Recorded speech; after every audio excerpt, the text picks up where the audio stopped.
Today I'm bringing you a super interesting video because a lot of people have fruit trees at home. They see them looking really green with lots of leaves, but the years go by and in the end they don't produce any fruit. And this drives anyone crazy because you see that the tree is healthy, it's growing, but it's not producing. Well, in today's video, I'm gonna share 3 techniques so your fruit tree will finally start bearing fruit once and for all. And let me tell you, these are techniques you're not gonna find just anywhere. These are techniques that have been passed down from generation to generation, so pay close attention because in this case, you won't need any tools or anything special. All you need to do is watch the whole video and understand how to apply them correctly. Alright, let's check them out. The first technique is probably the simplest, but also one of the most effective. And we're talking about scoring. Scoring is a very simple technique, but it's also very powerful. Here, it's not about slashing the tree or causing it any serious harm. It's about giving it a small stimulus, a little controlled touch. But of course, here comes the important question. Why does this work? Because inside the tree, there's a constant flow of sap. There's sap that goes up, there's sap that goes down, and that's what carries nutrients, energy, and everything the tree needs to grow.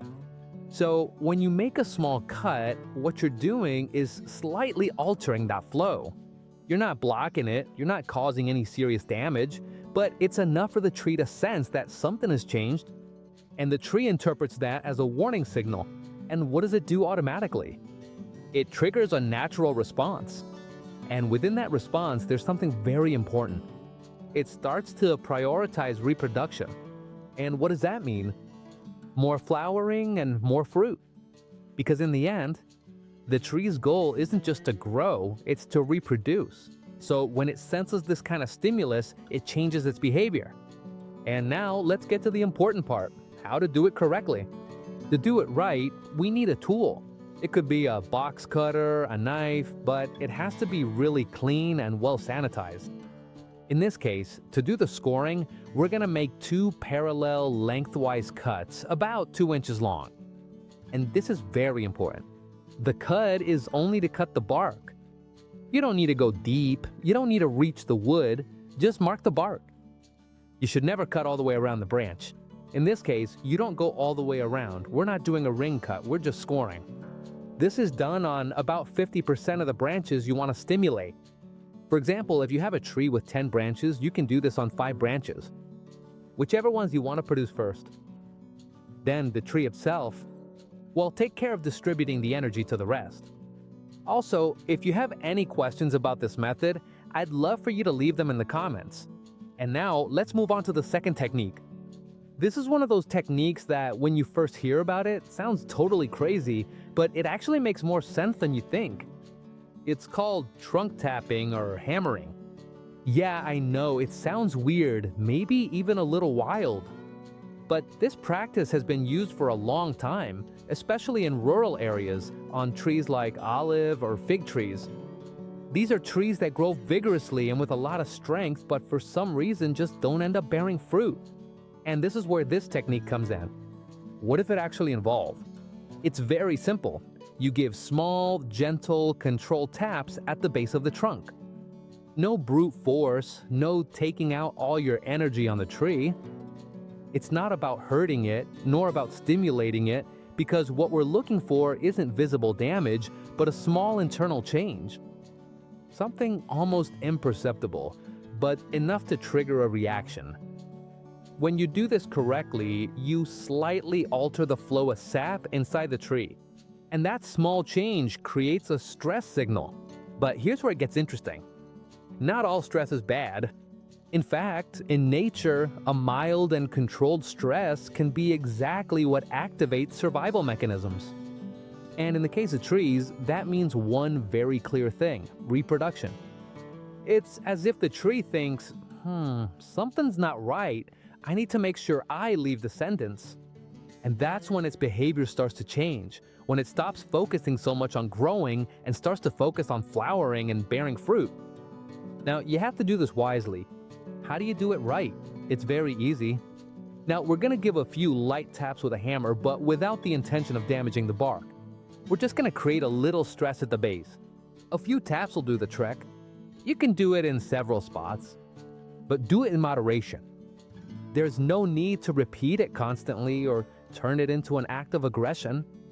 In fact, there's a very clear sign that tells you if you've gone too far. If you start breaking the bark or making deep wounds, you're no longer stimulating, you're causing damage. And that's exactly the opposite of what we want. Here, the key isn't force, it's precision. It's about understanding that you're provoking a response, not forcing it. And, as a fun fact, in many areas, this wasn't even done with metal tools. Wooden tools were used instead, precisely to avoid causing too much damage. Because this wasn't about being rough, it was about understanding the tree and knowing exactly how much to push without breaking it. And now, let's talk about one of the most interesting techniques, and also one of the most confusing when you first hear about it. Branch twisting, because yeah, it does sound a bit harsh. The idea of grabbing a branch and twisting it until it cracks doesn't exactly sound like the best thing you could do to a tree at first. But just like with the other techniques, here we're not talking about causing harm, we're talking about provoking a reaction. And what's interesting is that this isn't an isolated practice. This technique has been used in many parts of the world. In Europe, especially for training fruit trees. In Asia, in techniques like bonsai. In Latin America, it's used more practically out in the field. In North America, it's part of management systems to control vigor. And in Africa, it's used in traditional agriculture, adapted to tougher conditions. So it's not something new, it's knowledge that's been working for a long time. Now then, what exactly does it involve? It's very simple. It involves taking a branch, usually a young or flexible one, and twisting it little by little until you feel a slight crack. That gentle crack, but without the branch actually breaking. That exact point is the key, because that's where you create a tiny internal change in the structure of the branch. It's not a visible or major damage, but it's enough for the tree to notice it. So what happens then? Several things happen at once. On one hand, the flow of sap in that branch is slightly reduced. On the other hand, nutrients and sugars start to build up in that area, and vegetative growth decreases. In other words, the tree stops focusing so much on producing leaves and lengthening branches. And all of that causes exactly what we're looking for: more flowering, more fruit production. In short, fewer leaves and more fruit. Because remember, a comfortable tree grows, but a tree that feels pressure produces. So if you have a fruit tree that isn't bearing fruit, you don't always need to add more fertilizer, more water, or more care. Sometimes what you need to do is give it a little push. Of course, always use your head, because the line between stimulating and harming is very thin. And if you like these kinds of techniques that not everyone talks about, you'll find more on this channel. And if you decide to try any of them, start slowly. Test it on one branch, see how the tree responds, and then decide. And now, if you enjoyed this video, share it with friends who also love plants. Let us know in the comments where you're watching from and which fruit tree you're going to try this on. I'm sure others will be able to help you based on your situation. Thank you so much for being here. And if you haven't subscribed yet, hit like, and I'll see you in the next video.